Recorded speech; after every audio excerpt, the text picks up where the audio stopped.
मी doctor Ramchandra Munjaji Bhise, समाजशास्त्र विभाग प्रमुख, दिगंबरराव बिंदू महाविद्यालय भोकर, स्वामी रामानंद तीर्थ विद्यापीठाअंतर्गत समाजशास्त्र विभागाच्या विद्यार्थ्यांसाठी BA तृतीय वर्षाला असलेला भारतीय आधुनिक समाजशास्त्रीय विचारांचा पेपर, त्यामधील राजर्षी शाहू महाराज या घटकांच्या संदर्भाने मी आपल्याशी आज संवाद साधणार आहे। विद्यार्थी मित्रांनो, लॉकडाऊनमुळे आपली भेट होऊ शकली नाही, आपला संवाद होऊ शकला नाही।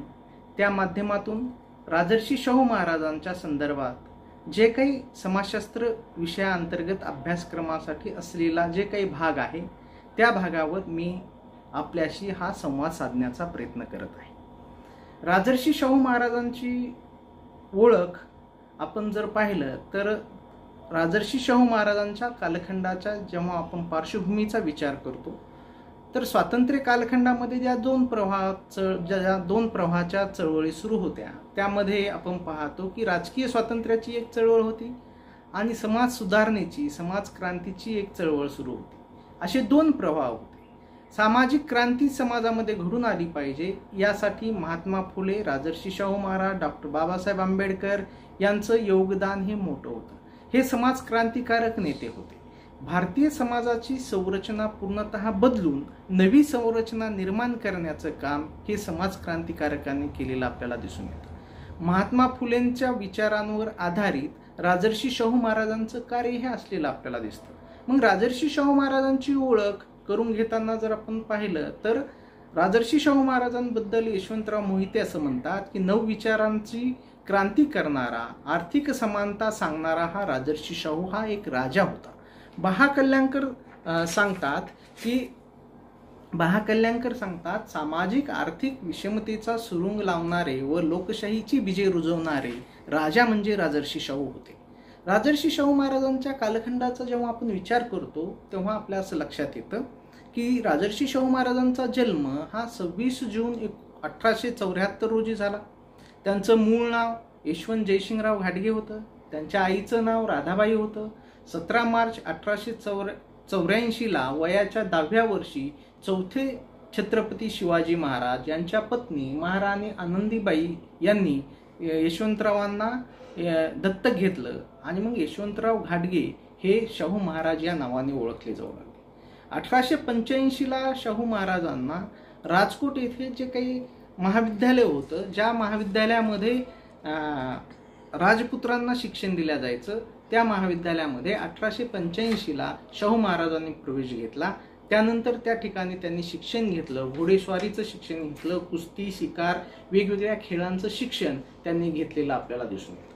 मग शाहू महाराजांचा कालखंड जेव्हा आपण विचार करतो तेव्हा या ठिकाणी फक्त आज आपण शाहू महाराजांच्या शैक्षणिक विचारांबद्दलचाच आढावा घेणार आहोत। शाहू महाराजांनी जेव्हा 2 एप्रिल 1894 रोजी कोल्हापूर संस्थानाची जी काही राज्यकारभाराची सूत्र हातामध्ये घेतली, त्यावेळेस त्यांनी पूर्ण आपल्या राज्याच्या अवतीभोवती सर्व क्षेत्राचा आढावा घेण्याचा निर्णय घेतला आणि विशेष करून शिक्षण क्षेत्राचा आढावा त्यांनी घेतला। शैक्षणिक स्थिती त्यांनी जाणून घेण्याचा प्रयत्न हा केलेला आपल्याला दिसून येतो। ग्रॅमहॅम यांच्या मार्गदर्शनाखाली किंवा ग्रॅमहॅम यांनी जे काही अहवाल सादर केला 1844 ते 1853 या 10 वर्षाच्या कालखंडामध्ये कोल्हापूर संस्थानांची स्थिती काय आहे हा आढावा त्यांनी घेतलेला आपल्याला दिसून येतो। प्रामुख्याने राजर्षी शाहू महाराजांची जेव्हा शैक्षणिक विचारांचा आपण विचार करतो की त्यांचं शैक्षणिक विचाराची पार्श्वभूमी कुठं आहे, पायाभरणी कुठं आहे, तर त्यांनी महात्मा फुलेंचा जो विचार होता, शैक्षणिक चळवळ जी महात्मा फुलेंनी राबवलेली होती, ती शैक्षणिक चळवळ पुढे नेण्याचा प्रयत्न हा त्यांनी केलेला आपल्याला दिसतो। महात्मा फुलेंचा जे शिक्षणाचा विचार होता, विद्येविना मती गेली, मतीविना गती गेली, गतीविना वित्त गेले, वित्ताविना शूद्र खचले, एवढे अनर्थ एका अविद्येने केले, हा विचार शाहू महाराजांनी घेतला आणि आपल्या संस्थानामध्ये ही शिक्षणाची चळवळ त्यांनी राबवलेली आपल्याला दिसून येते। आणि मग आपण पाहतो की शिक्षणाच्या संदर्भामध्ये जेव्हा त्यांनी आढावा घेतला तेव्हा असं लक्षात येतं की संपूर्ण राज्यामध्ये फक्त 400 लोकांनी शिक्षणाला स्पर्श केलेला होता। ग्रॅमहॅमच्या अहवालामध्ये असं लक्षात आलं की राज्याची साक्षरतेची स्थिती काय आहे, तर फक्त 400 लोकांना लिहिता वाचता येत होतं। म्हणून त्यांनी काय केलं शाहू महाराजांनी, तर त्या कालखंडामध्ये ज्या काही शाळा होत्या त्या फक्त सरकारच्या ज्या शाळा होत्या, मोठ्या शहरांमध्ये मोठ्या गावांमध्ये फक्त त्या शाळा होत्या आणि अधिक सुलभ असे अभ्यासक्रम होते आणि त्या अभ्यासक्रमामधून जे शिक्षक होते ते ब्राह्मण होते, त्यांचंही शिक्षण पूर्ण झालेलं नव्हतं, अपुरा अभ्यासक्रम होता, अपुऱ्या अभ्यासक्रमातून ते त्या कालखंडामध्ये शिक्षण द्यायचे आणि त्याच्यानंतर मात्र आपण पाहिलं की राज्यकारभाराची सूत्र जेव्हा शाहू महाराजांनी हातामध्ये घेतली तेव्हा प्रामुख्याने 2 कालखंडामध्ये त्यांनी ही शिक्षणाची चळवळ राबवली. 1894 ते 1904 हा 10 वर्षाचा कालखंड आणि 1905 ते 1922 हा 17 वर्षाचा कालखंड. ह्या 2 कालखंडामध्ये, ह्या 2 टप्प्यामध्ये शाहू महाराजांनी शिक्षणविषयक विशेष मोहीम त्यांच्या कोल्हापूर संस्थानामध्ये राबवली. प्रामुख्याने काय केलं शाहू महाराजांनी शिक्षणाच्या संदर्भामध्ये, तर शिक्षणाच्या संदर्भातले 3 स्तर त्यांनी निर्माण केले: प्राथमिक शिक्षण, माध्यमिक शिक्षण आणि महाविद्यालयीन शिक्षण. प्राथमिक शिक्षण आणि माध्यमिक शिक्षणावर त्यांचा भर हा अधिकचा भर होता. मोठ्या प्रमाणावर आर्थिक तरतूद ही त्यांनी माध्यमिक आणि प्राथमिक शिक्षणासाठी केलेली आपल्याला दिसून येते. महाविद्यालयीन शिक्षणाच्या संदर्भामध्ये त्यांनी तेवढं महाविद्यालयीन शिक्षणाच्या संदर्भामध्ये सुद्धा शाहू महाराजांनी योगदान केलं, म्हणजे उच्च शिक्षणाच्या संदर्भामध्ये. प्रामुख्याने जे वेगवेगळ्या टप्प्यातून शाहू महाराजांनी जे उपक्रम राबवले त्यासाठीचा एक आढावा आपण इथे घेणार आहोत. सर्वप्रथम त्यांनी आपल्या संस्थानात काय केलं, तर सर्वप्रथम समितीची एक नेमणूक केली, एक समिती नेमली आणि त्या समितीचे अध्यक्ष हे त्यांचे बंधू पिराजीराव घाटगे हे त्या समितीचे अध्यक्ष होते. त्यामध्ये सदस्य म्हणून भास्करराव जाधव, राव बहादूर, डोंगरे अशा प्रकारच्या वेगवेगळ्या तज्ज्ञांचा समावेश केलेला होता आणि ह्या तज्ज्ञांकडून शाहू महाराजांनी विशेष अशा शिफारशी आपल्या राज्याकडे घेतल्या. त्या शिफारशीच्या आधारे पुढे पूर्णतः शिक्षणाचं नियोजन हे शाहू महाराजांनी केलेलं आपल्याला दिसतं आणि त्यामध्ये सर्वप्रथम एक निर्णय घेतला शाहू महाराजांनी. महाराजांनी जी शिक्षणाची चळवळ राबवली त्यामध्ये काही प्रमुख निर्णय त्यांनी घेतलेले आपल्याला दिसून येतात. त्यामध्ये उच्च पदाची निर्मिती त्यांनी केली आपल्या शैक्षणिक धोरणामध्ये. सर्वप्रथम त्यांच्या राज्यामध्ये जी शैक्षणिक स्थिती होती तिथं उपशिक्षण अधिकारी हे पद कार्यरत होतं. त्यांनी 27 सप्टेंबर 1895 एक अध्यादेश काढला आणि ते पद रद्द केलं आणि मग आपल्या शिक्षणाचा दर्जा जर वाढवायचा असेल तर उच्च पदाधिकारी त्या ठिकाणी कार्यरत पाहिजेत. म्हणून पहिल्यांदा शाहू महाराजांनी कोल्हापूर संस्थानामध्ये शिक्षण अधिकाऱ्याचं हे एक उच्च पद निर्माण केलं आणि त्या पदाच्या संदर्भाने शिक्षण अधिकाऱ्याला पूर्णतः शिक्षणाच्या संदर्भातले अधिकार हे शाहू महाराजांनी दिले. शिक्षण अधिकाऱ्याच्या मदतीसाठी त्यांनी 3 नायब शिक्षण अधिकाऱ्यांच्या 3 नियुक्त्या केल्या. त्यानंतर त्यांना पगार जे दिला जायचा ते 60 रुपये पगार हा मासिक पगार त्यांचा होता. पहिले शिक्षण अधिकारी म्हणून त्यांनी व्ही.के. कीर्तीकर,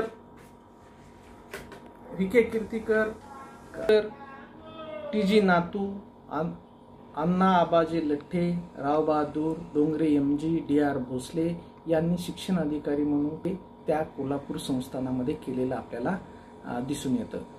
त्यापुढे त्यांनी शिक्षण अधिकाऱ्यांच्या संदर्भाने जेव्हा निर्णय झाला त्याच्यानंतर शाळेंवर ज्या शाळा त्यांनी सुरू केलेल्या होत्या त्या शाळांच्या संदर्भामध्ये त्या शाळेंवर नियंत्रण हे गावाचंच राहिलं पाहिजे.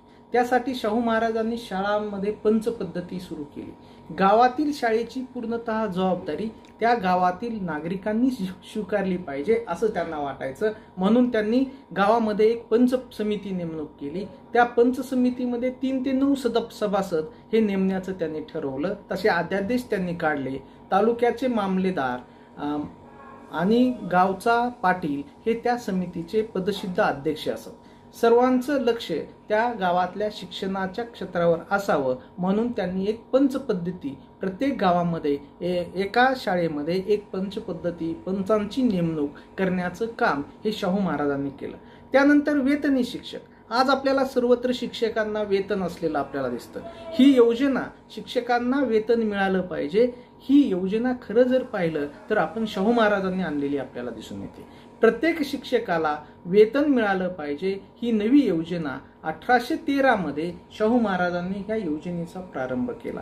वेतनी शिक्षक नेमणे आणि वंश परंपरेने जे काही शिक्षक होते त्या शिक्षकांना तिथून वतन दिल्या जायचं ते वतन त्यांचं रद्द करून त्यांना वेतन देण्याची पद्धती ही शाहू महाराजांनी त्यांच्या राज्यामध्ये अंमलात आणली. त्यानंतर शिक्षक हा नेमल्यानंतर तो शिक्षक प्रशिक्षित असावा, त्याला चांगलं प्रशिक्षण झालेलं असावं, ज्यामुळे त्या शाळेची गुणवत्ता सुधारल्या जाईल, गुणवत्तेमध्ये सुधारणा होईल. यासाठी शाहू महाराजांचा जेव्हा आपण विचार करतो तेव्हा त्यांनी आपल्या राज्यामध्ये शिक्षकांना प्रशिक्षण देण्याची योजना राबवली आणि प्रशिक्षणासाठी शिक्षकांना वेतनधारी रजा देण्याचं काम, वेतनी रजा देण्याचं काम हे शाहू महाराजांनी केलेलं आपल्याला दिसतं. अल्पमुदतीचे वेगवेगळे प्रशिक्षण वर्ग शाहू महाराजांनी त्यांच्या राज्यामध्ये सुरू केले. वेगवेगळ्या प्रशिक्षण वर्गामधून त्यांनी शिक्षकाची गुणवत्ता वाढावी यासाठीच प्रामुख्याने काम केलं.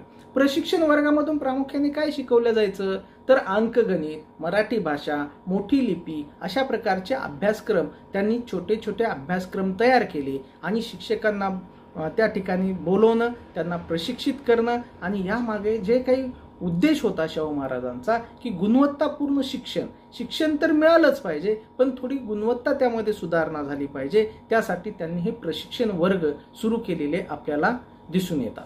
त्यानंतर गुणवत्ता व दर्जा वाढवण्याचं काम केलं. मी आता तुम्हाला सांगितल्याप्रमाणे प्रशिक्षणातून त्यांनी गुणवत्ता वाढवण्यासाठीचा एक उपक्रम राबवला.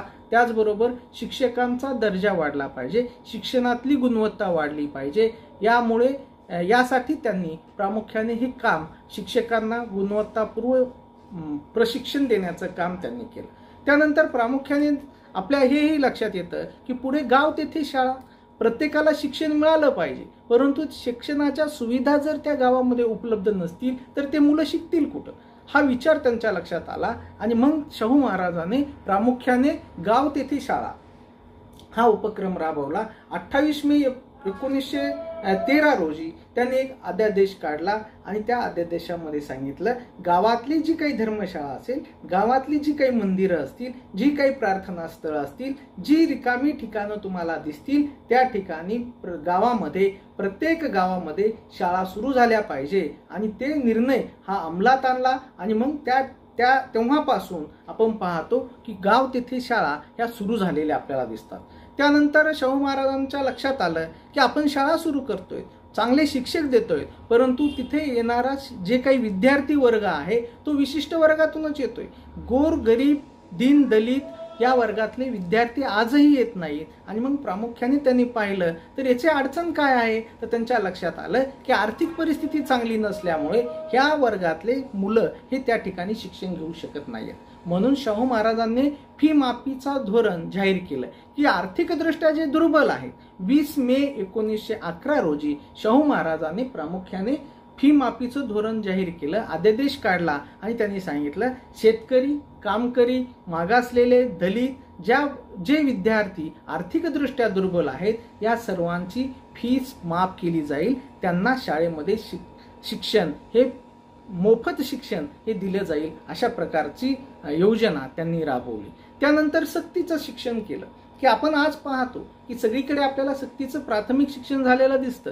याची बीज जर आपण पाहिली तर ती आपल्याला कोल्हापूर संस्थानामध्ये असलेली दिसतील, कारण सक्तीचं शिक्षण देण्याचा आदेश हा शाहू महाराजांनी काढलेला आपल्याला दिसतो. जी मुलं शाळेत येणार नाहीत त्यांच्या पालकांना दंड लावण्याचं काम हे शाहू महाराजांनी त्या काळामध्ये केलेलं आपल्याला दिसतं. ज्या पालकांची मुलं ही 15 दिवस शाळेमध्ये आली नाहीत तर त्या पालकांचा शोध घेऊन त्या पालकांना 1 रुपया दंड लावण्याची तरतूद अशा प्रकारचा आदेश त्यांनी काढला. पण त्याही वेळेस शाहू महाराजांना माहित होतं की शेतकऱ्यांची मुलं आहेत, त्यांना काही कामानिमित्त घरी राहावं लागेल, म्हणून शाहू महाराजांनी एक सूट दिली की जी शेतीच्या कामासाठी 15 दिवसाची रजा ही विद्यार्थ्यांना सुद्धा घेता येईल. शेतीच्या कामासाठी जर ते घरी राहत असतील तर त्या पालकांना 15 दिवसापर्यंत सूट. सक्तीच्या शिक्षणाचे त्यांनी धोरण राबवलं आणि एकूण जर आपण पाहिलं की त्यांच्या लक्षात आलं की आपण शिक्षण सक्तीचं करतोय, गाव तिथं शाळा काढतोय मग त्या ठिकाणी आपल्या राज्यामध्ये आर्थिक तरतूद असणं गरजेचं आहे. म्हणून 1,20,000 रुपये त्या कालखंडामध्ये शाहू महाराजांनी शिक्षणाच्या धोरणाविषयीची तरतूद ही केलेली आपल्याला दिसून येते.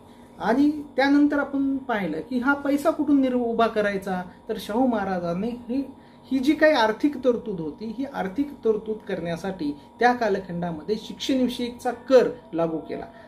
15 ऑगस्ट 1918 रोजी शिक्षणविषयक कराचा कायदा हा शाहू महाराजांनी काढलेला आपल्याला दिसून येतो. एक अध्यादेश काढला आणि ज्यांचं 100 रुपयापेक्षा जास्त उत्पन्न आहे अशा उत्पादक व्यक्तींना त्यांनी 1 रुपया कर हा लावलेला आपल्याला दिसून येतो. की ह्या उच्च शिक्षित मंडळी जी होती, डॉक्टर्स होते, वकील होते, वेगवेगळे व्यावसायिक होते, ज्यांचं उत्पन्न हे 100 रुपयापेक्षा अधिक आहे, त्यांनी आपल्या राज्यासाठी शिक्षणाचा कर भरला पाहिजे आणि 1 रुपया शिक्षणाचा कर हे त्यांनी त्या कालखंडामध्ये लावलेला आपल्याला दिसून येतो. त्यानंतर आपण पाहतो की वेगवेगळ्या गावामध्ये शाळा तयार झाल्या, परंतु काही स्वतंत्र शिक्षण देणाऱ्या सुद्धा शाळा शाहू महाराजांनी त्यांच्या राज्यामध्ये कोल्हापूर संस्थानामध्ये काढलेल्या आपल्याला दिसून येतात. वेगवेगळ्या शैक्षणिक संस्थांची निर्मिती त्यांनी केलेली आपल्याला दिसून येते. लष्करी शिक्षण देण्यासाठी एक स्वतंत्र शाळा काढली. त्यानंतर व्यावसायिक शिक्षण देण्यासाठी आपल्याला माहित आहे की जयसिंगराव घाटगे तांत्रिक विद्यालय काढलं. त्यानंतर संस्कृतचं शिक्षण देण्यासाठी त्यांनी छत्रपती संस्कृत महाविद्यालयाची स्थापना केली. अशा वेगवेगळ्या व्यावसायिक शिक्षण मिळालं पाहिजे. लोकांना शिकल्यानंतर प्राथमिक शिक्षण पूर्ण केल्यानंतर व्यवसायाचं शिक्षण घेऊन मुलंही स्वतःच्या पायावर आपल्या राज्यातली उभी राहिली पाहिजे. वेगवेगळ्या प्रकारचं तांत्रिक शिक्षण त्यांना मिळालं पाहिजे, म्हणून जयसिंगराव घाटगे तांत्रिक विद्यालय त्यांनी सुरू केलेलं आपल्याला दिसून येतं. त्याचबरोबर त्यांनी सत्यशोधक शाळा एक सुरू केली 13 जुलै 1913 रोजी. की त्या राज्यामध्ये आपण पाहतो की पुरोहित म्हणून ब्राह्मणाची मुलं ही त्या ठिकाणी काम करायची, परंतु सत्यशोधक शाळेच्या माध्यमातून त्यांनी विठ्ठलराव ढोणे यांच्याकडे ती सत्यशोधक शाळेची जबाबदारी त्यांनी दिली आणि धार्मिक विधी पूर्ण करण्यासाठी जे विद्यार्थी त्या शाळेमध्ये जातील, त्या शाळेचं प्रमाणपत्र घेतील, अभ्यासक्रम पूर्ण करतील, अशाच विद्यार्थ्यांना ब्राह्मणेतर मुलांना त्या ठिकाणी पुरोहित म्हणून काम करता येईल अशा प्रकारचा एक आदेश काढला आणि सत्यशोधक शाळेमधून वेगवेगळे पुरोहित तयार करण्याचं काम हे त्यांनी केलेलं आपल्याला दिसून येतं. धार्मिक शिक्षणासाठी सत्यशोधक शाळा त्यांनी तयार केल्या. त्यानंतर अस्पृश्यांसाठी शाळा सुरू केल्या. की स्वतंत्र त्यांनी पाहिलं की गाव पातळीवर जेव्हा त्यांनी विचार केला तेव्हा त्यांच्या लक्षात आलं की जे तिथली जी काही मंडळी आहे ती अस्पृश्य मुलांना शाळेमध्ये प्रवेश देत नव्हते, म्हणून त्यांनी काही स्वतंत्ररित्या अस्पृश्यांच्या मुलांना शिक्षण देण्यासाठी स्वतंत्र अशा काही शाळा ह्या सुरू केलेल्या आपल्याला दिसून येतात. की सरकारी शाळेमधून त्यानंतर स्वतंत्र शाळा सुरू केल्या. त्यानंतर काही दिवसानंतर मात्र त्यांनी तो अध्यादेश मागे घेतला आणि नंतर मात्र त्यांनी सांगितलं, एक नवीन अध्यादेश काढला आणि त्याच्यामधून त्यांनी सांगितलं की प्रत्येक गावातली जी काही शाळा आहे त्या शाळेमध्ये प्रत्येक अस्पृश्य मुलगा असो, कोणताही विद्यार्थी असेल, त्याला कोणत्याही जाती धर्माचं बंधन राहणार नाही, त्याला प्रवेश हा मिळाला पाहिजे. अशा प्रकारचं त्यांनी एक धोरण हे राबवलं आणि त्यामध्ये आपण पाहतो की त्यांनी जे काही शाळा सुरू केल्या. त्यानंतर पुढली एक शाळा आपल्याला आणखीन एक सांगता येईल की गावामध्ये काम करणारे गावाचे प्रमुख म्हणून पाटील होते. हे पाटील लोक जे कोणी होते ते सगळे निरक्षर होते. पाटील हा निरक्षर असल्यामुळे गावातली जे कोणी मंडळी होती ते दुसरेच व्यक्ती त्या गावाचं प्रशासन करत असत. म्हणून शाहू महाराजांच्या लक्षात आलं की गावामध्ये जर पाटील जर सुशिक्षित असेल, पाटील जर शिकलेला असेल, साक्षर असेल, तर त्याला कायद्याचं ज्ञान असेल तर निश्चितपणे तो त्या गावाचा चांगल्या पद्धतीचा कारभार करेल आणि त्याची मदत आपल्याला राज्यासाठी सुद्धा होईल. आणि म्हणून शाहू महाराजांनी एक निर्णय घेतला की पाटील शाळा म्हणून त्यांनी सुरू केल्या. की जे काही गावामध्ये काम करू इच्छिणार आहेत की ज्यांना पाटील म्हणून काम करायचं असेल त्या विद्यार्थ्यांनी त्या शाळेमध्ये प्रवेश घ्यायचा. त्याचा अभ्यासक्रम त्यांनी तयार केला. महसूल, प्रशासन, कायद्याचं ज्ञान याविषयीचं त्यांना ज्ञान त्या पाटील शाळेमधून दिलं जाऊ लागलं. आणि निरक्षर जे काही पाटील होते ते निरक्षर पाटील न नेमता जे पाटील शाळेमधून अभ्यासक्रम पूर्ण करतील अशांना गावाचं पाटील म्हणून नेमणं आणि चांगल्या प्रकारचं प्रशासन करून घेणं हे कामही शाहू महाराजांनी केलेलं आपल्याला दिसून येतं. त्यानंतर राजाराम महाविद्यालयाचे उच्च शिक्षणाचा जेव्हा आपण विचार करतो तेव्हा राजाराम महाविद्यालयाची स्थापना त्यांनी केली. सयाजीराव गायकवाडांच्या माध्यमातून आपण पाहतो की मदतीचा मदत घेऊन सयाजीराव गायकवाडांची मदत घेऊन मुंबई विद्यापीठाची मान्यता ही त्यांनी राजाराम महाविद्यालयाला मिळवून दिली आणि राजाराम महाविद्यालय कोल्हापूरमध्ये सुरू केलं. त्याच्यासाठी लागणारी आर्थिक मदतही शाहू महाराजांनी आपल्याला केलेली दिसून येते. त्याच्यानंतर वेगवेगळ्या शिष्यवृत्त्या देतात की शाहू महाराजांनी त्यांच्या राज्यामध्ये वेगवेगळ्या प्रकारच्या शिष्यवृत्ती सुरू केलेल्या दिसून येतात. विदेशात जायचं असेल, बाहेरगावी जाऊन शिक्षण घ्यायचं असेल तर त्या विद्यार्थ्यांना शाहू महाराज हे वेगवेगळ्या प्रकारची शिष्यवृत्ती देत होते. त्यामध्ये आपण पाहिलं की शंकर बाळाजी ढवळे यांच्यासहित इतर 15 विद्यार्थ्यांना बाहेर देशामध्ये जाऊन शिक्षण घेण्यासाठी शाहू महाराजांनी मदत केलेली, शिष्यवृत्ती दिलेली आपल्याला दिसून येते. डॉक्टर बाबासाहेब आंबेडकरांना सुद्धा आपण पाहतो की त्या ठिकाणी आपल्याला लक्षात येतं की डॉक्टर बाबासाहेब आंबेडकरांना सुद्धा शिक्षणासाठी मदत त्यांनी विदेशामध्ये जाण्यासाठी केलेली आहे. डॉक्टर नायर स्मरणार्थ त्यांनी एक शिष्यवृत्ती सुरू केली. त्या कालखंडामध्ये 4थीला पास झालेले विद्यार्थी, 4थीला प्रावीण्य मिळवलेल्या विद्यार्थ्यांना सुद्धा त्यांनी शिष्यवृत्ती सुरू केली. अशा पद्धतीने वेगवेगळ्या प्रकारच्या शिष्यवृत्त्या शाहू महाराजांनी त्या कालखंडामध्ये सुरू केलेल्या आपल्याला दिसून येतात. स्त्री शिक्षणाला सुद्धा प्रोत्साहन दिलं. जसं महात्मा फुलेंनी स्वतःच्या घरापासून सावित्रीबाई फुले यांना शिक्षण देऊन शिक्षणाची सुरुवात केली होती, त्याच पद्धतीने शाहू महाराजांनी स्वतःच्या सूनबाई इंदुमती राणीसाहेब यांना पूर्णतः शिक्षण दिले. त्यानंतर पहिल्या आपण पाहतो की कृष्णाबाई केळकर यांना वैद्यकीय शिक्षण देऊन डॉक्टर करण्याचं काम शाहू महाराजांनी केलं. त्यांच्यासाठी लागणारी आर्थिक मदत शाहू महाराजांनी केली. म्हणजे स्त्री शिक्षणाचा सुद्धा पुरस्कर्ते हे शाहू महाराज होते. सर्व जाती.